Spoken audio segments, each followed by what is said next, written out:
Hello guys, চলে এসেছি আমরা নতুন একটা ভিডিও নিয়ে এবং আজকের টপিকটা দারুণ হতে চলেছে। কারণ আজ আমরা তোমরা যারা বিদ্যাসাগর ইউনিভার্সিটির আন্ডারে পড়ছো, তোমাদের ডিএসসি 3 লিটারেরি ক্রিটিসিজমের একটা খুব গুরুত্বপূর্ণ টপিক রয়েছে উইলিয়াম ওয়ার্ডসওয়ার্থ সম্পর্কে।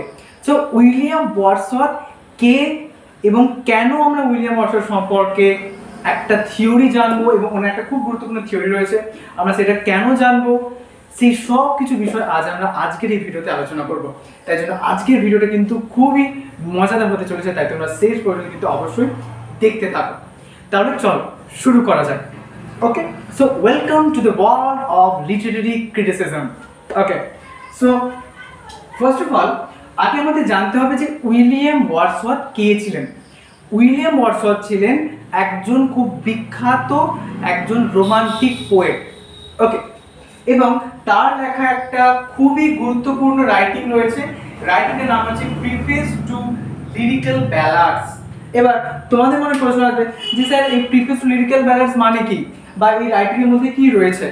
খুব গুরুত্বপূর্ণ কিছু তথ্য রয়েছে, সেগুলো তো অবশ্যই আমরা দেখব।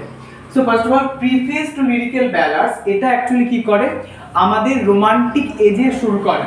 ওকে, কারণ সেই সময়কালে নিউ ক্লাসিক্যাল এজ চলাকালীন মানুষের যেটা সাবজেক্ট ম্যাটার অফ পোয়েট্রি যেটা ছিল লন্ডন লাইফ বা অ্যারিস্টোক্রেটিক লাইফস্টাইলের ওপরই সীমাবদ্ধ ছিল, তখন উইলিয়াম ওয়ার্ডসওয়ার্থ এবং তার একটা বন্ধুর নাম রয়েছে, তার নাম হচ্ছে স্যামুয়েল টেলর কোলেরিজ। তোমরা এসটি কোলেরিজও বলতে পারো, ঠিক আছে? Samuel Taylor Coleridge. Okay, Samuel Taylor Coleridge. So Samuel Taylor Coleridge এবং উইলিয়াম ওয়ার্ডসওয়ার্থ এনারা দুইজন মিলে এনাদের একটি রাইটিং পাবলিশ করলেন, যে রাইটিং নাম হচ্ছে প্রিফেস টু লিরিক্যাল ব্যালাডস, এবং যেটা পাবলিশ হয় 1798-এ। আমি বলতে পারি তোমাদের দারুণ লাগবে যদি একটু মন দিয়ে এই উইলিয়াম ওয়ার্ডসওয়ার্থের এই প্রিফেস টু লিরিক্যাল ব্যালাডসে তিনি কি কি কথা বলছেন একটু যদি মন দিয়ে শুনে, তাদের খুব ভালো লাগবে। ওকে, এবং স্যামুয়েল টেলর কোলেরিজ তার বন্ধু সম্পর্কেও আমরা পড়বো পরবর্তীকালে। উনিও খুব বিখ্যাত এবং ওনার একটা খুব গুরুত্বপূর্ণ একটা আমরা বলতে পারি কনসেপ্ট রয়েছে, সেটার নাম হচ্ছে উইলিং সাসপেনশন অফ ডিসবিলিভ। দারুণ লাগবে সেটা। সো ফার্স্ট অফ অল আজকে আমরা উইলিয়াম ওয়ার্ডসওয়ার্থ সম্পর্কে আলোচনা করব। সো ফার্স্ট অফ অল এই প্রিফেস টু লিরিক্যাল ব্যালাডসে তিনি বলছেন কবিতা কেমন হওয়া উচিত, কবিতার তিনি ডেফিনেশন দিচ্ছেন। কারণ নিও ক্লাসিক্যাল এজে তখনকার দিনে কবিতা কি হতো, লন্ডন লাইফকে ঘিরে থাকতো, অ্যারিস্টোক্রেটিক লাইফস্টাইলকে ঘিরে থাকতো। তাই জন্য উইলিয়াম ওয়ার্ডসওয়ার্থ বললেন যে কবিতা লিখতে হবে এরকমভাবে, কবিতার ডেফিনেশন এরকম হওয়া উচিত। তো কেমন বলছে দেখা যাক। So first of all William Wordsworth gave his famous definition of poetry to কোর্টি। তাহলে তিনি তার ফেমাস ডেফিনেশন অফ পোয়েট্রি তিনি তার এই প্রিফেস টু লিরিক্যাল ব্যালাডসে বলেছেন। কি বলছেন দেখা যাক। ফার্স্ট, এটা কিন্তু তোমাদের 2 মার্কসের কোয়েশ্চেনে আসে, বা তোমরা যখন লং নোট লিখবে তখন কিন্তু এরকম তোমাদের কোয়েশ্চেন আসতে পারে যে উইলিয়াম ওয়ার্ডসওয়ার্থের মতে পোয়েট্রির ডেফিনেশনটা কি হওয়া উচিত। Okay, first of all poetry is the spontaneous overflow of powerful feelings. যেমন সাপোজ তুমি ভাবো রাস্তা দিয়ে যাচ্ছ, যেতে যেতে একটা খুব সুন্দর একটা ফুল দেখতে পেলে, তো তোমার মনের মধ্যে একটা আনন্দ আসলো, মনের মধ্যে যেন একটা ফুলটাকে দেখে মনের মধ্যে একটা শান্তি তুমি পাচ্ছ। তো কি হয়েছে, তো কবিতা এমন হওয়া উচিত, poetry is the spontaneous overflow of powerful feeling, মানে আমাদের মনের মধ্যে যে পাওয়ারফুল ফিলিং তার একটা স্পন্টানিয়াস ওভারফ্লো হচ্ছে poetry, which takes its origin from emotions recollected in tranquility. Suppose তুমি রাস্তা যেতে যেতে ওই ফুলটা দেখলে, তোমার মনের মধ্যে একটা আলাদা ধরনের আনন্দ আসলো, তুমি বাড়িতে এসে তুমি এবার মনে মনে ভাবছো যে ফুলটা রাস্তার ধারে ছিল কত সুন্দর দেখাচ্ছিল। তো এবার তুমি তো ফুলটা নিয়ে একটা কবিতা লেখা শুরু করলে, তাহলে তুমি যখন ফুলটা নিয়ে কবিতা লেখা শুরু করলে তুমি ফুলটা নিয়ে লিখবে না, ফুলটার পাশে কি ছিল না ছিল না সেগুলো নিয়ে লিখবে, তুমি তো সেগুলো লিখবে না।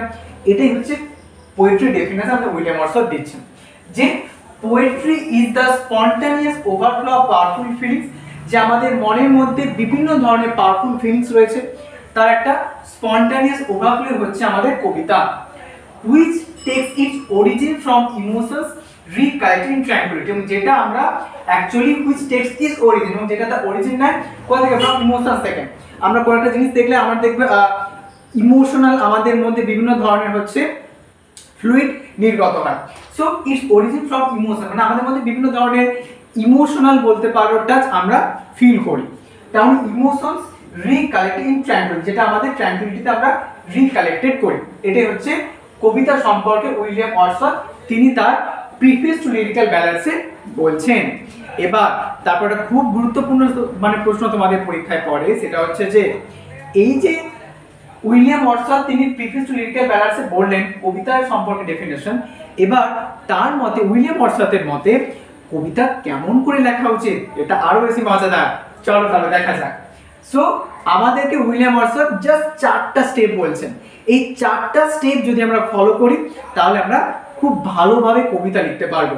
এবং তোমার অবাক লাগবে, এই 4টা স্টেপের মধ্য দিয়ে তিনি কিন্তু খুব বিখ্যাত বিখ্যাত কবিতা, যেমন রয়েছে টিনটন অ্যাবে, যেমন রয়েছে আমাদের টিনটন অ্যাবে রয়েছে, তারপরে আমাদের রয়েছে ধরে নাও the solitary reaper, the solitary reaper, এই কবিতাগুলো রয়েছে। যে কবিতাগুলো তিনি এই 4টে স্টেপের মধ্য দিয়ে 4টে স্টেপকে ফলো করে তিনি কিন্তু এই বিখ্যাত বিখ্যাত কবিতাগুলো তিনি লিখেছেন।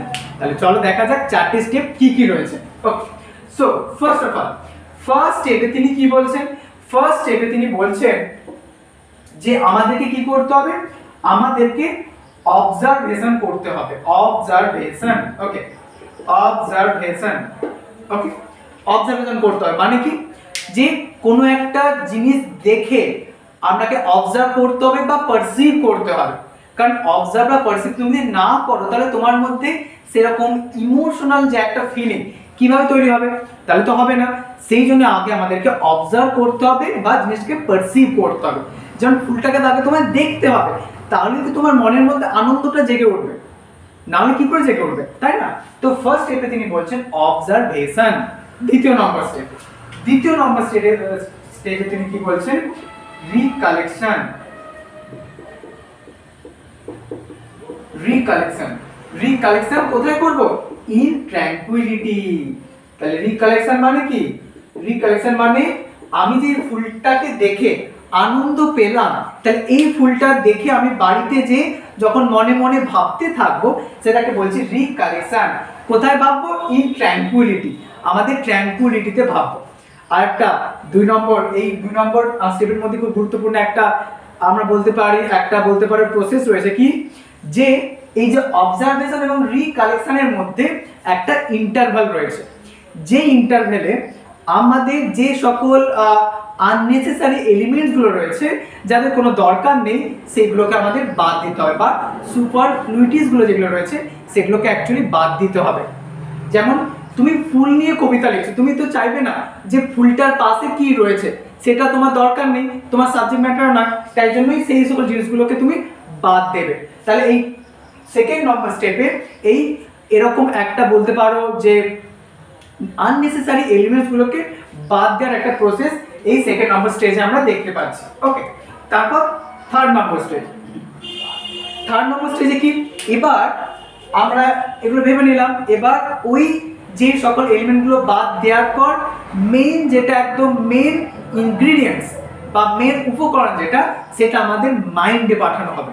এবং সেই মাইন্ডে পাঠানোর মধ্য দিয়ে আমরা এক প্রকার একটা স্টেট অফ এনজয়মেন্ট তৈরি করবো। আর স্টেট অফ এনজয়মেন্ট, ওকে, আর state of enjoyment, okay, state of enjoyment তৈরি করব। এবং এই স্টেট অফ এনজয়মেন্টটা কি করব, নেক্সট 4 নম্বর স্টেজে এটাকে শেয়ার করব বাকিদের সাথে। তাহলে শেয়ারিং, তাহলে 4 নম্বর স্টেজে আমরা কি দেখতে পাচ্ছি, শেয়ারিং করছি। মানে এই যে এক প্রকার একটা স্টেজ অফ এনভায়রনমেন্ট তৈরি করলাম, এটাকে এবার আমি অন্যান্য সবার মধ্যে দিয়ে শেয়ার করব। যেমন উইলিয়াম ওয়ার্ডসওয়ার্থ তার হচ্ছে টিনটন অ্যাবেতে তিনি ডরথির সাথে যেটা ফিলিং করছিলেন বা ডরথির সাথে তিনি যখন ঘুরতে গেছিলেন সেটা দেখে তার মনের মধ্যে যে আনন্দ আসলে সেটাকে তিনি যখন কবিতার মধ্যে আমাদের সাথে শেয়ার করলেন। তারপর সলিটারি রিপার হোসেন বা আরও অন্যান্য বিভিন্ন কবিতা তিনি একই রকম এই 4টে স্টেপ ফলো করে তিনি কিন্তু এই বিখ্যাত কবিতাগুলো তিনি কিন্তু লিখেছেন। ওকে, এরপর একটা খুব গুরুত্বপূর্ণ টপিক, সেটা হচ্ছে যে উইলিয়াম ওয়ার্ডসওয়ার্থের মতে কবিতার সাবজেক্ট ম্যাটারটা কি হওয়া উচিত। দেখো এটা একটু বুঝতে হবে আমাদেরকে। নিও ক্লাসিক্যাল এজ চলাকালীন তখনকার দিনে মানুষ লন্ডন লাইফ বা অ্যারিস্টোক্রেটিক লাইফস্টাইলে এতটাই তারা মানে একদম চারিদিকে মগ্ন হয়ে গিয়েছিল, তাই জন্য তিনি বললেন যে আমাদের কবিতার সাবজেক্ট ম্যাটার হবে হাম্বল and rustic life. Rustic life, okay, rustic life. কেন রাস্টিক লাইফ? এবার সেখানে তিনি অনেকগুলো পয়েন্ট বলছে। মেইন পয়েন্টটা আমি তোমাদের বলি, যেটা তোমাদের পরীক্ষাও আসতে পারে, যে কেন তিনি এরকম ধরনের একটা সাবজেক্ট ম্যাটার চুজ করতে এবং সেখানে পয়েন্টগুলো লিখতে হবে। তো মেইন কারণ যেটা সেটা হচ্ছে যে দেখবে গ্রামের মানুষদের মধ্যে বা এই যে ফার্মার্স, লিজ গ্যাদারার্স, এনারা খুব ন্যাচারাল হন এবং এনাদের মধ্যে যে ম্যানার্স বা বিহেভিয়ার সেটা খুব ন্যাচারাল, এবং তাই জন্যই কবি চাচ্ছেন যে তার সাবজেক্ট ম্যাটারটাও একদম সিম্পল এবং রাস্টিক লাইফের মধ্যে দিয়ে কিন্তু হবে, যাতে করে কারো কোথাও কোনো বুঝতে অসুবিধা না হয়। ওকে, তো এইভাবে উইলিয়াম মর্স তার প্রিফেস টু লিরিক্যাল ব্যালান্সে আমাদেরকে এই মজার মজার থিওরিগুলো তিনি আমাদের দেখাচ্ছেন, যে কেমন করে কবিতা লেখা উচিত, কবিতা লেখার প্রসেসটা কি, কবিতা লেখার সাবজেক্ট ম্যাটার কি হওয়া উচিত। আর একটা খুব গুরুত্বপূর্ণ প্রশ্ন যেটা হচ্ছে যে কবিতার মেইন ফাংশন কি? মেইন ফাংশন হচ্ছে ইজ টু গিভ প্লেজার, এবং কবিতায় কবি তার নিজে প্লেজারের কথা শুধু ভাববে না, তিনি চেষ্টা করবেন কবিতাটা এমনভাবে লিখবেন যাতে করে তার অন্যান্য যা রিডার্সরা রয়েছে তারা যাতে এরকম একটা প্লেজারেবল একটা মুভমেন্ট বা ফিলিং তারা যাতে ফিল করতে পারে। এটাই হচ্ছে উইলিয়াম ওয়ার্ডসওয়ার্থের মূল বক্তব্য। ওকে, তো তোমাদের যদি কারো কোথাও কোনো প্রশ্ন বুঝতে অসুবিধা অবশ্যই তোমরা কিন্তু কমেন্টে জানাবে, আবার অবশ্যই চেষ্টা করব তোমাদের হেল্প করা। অ্যান্ড বেসলা খুব ভালো তোমরা পড়তে থাকো, and thank you so much. সাবধানে থেকো এবং সুস্থ থেকো। Thank you.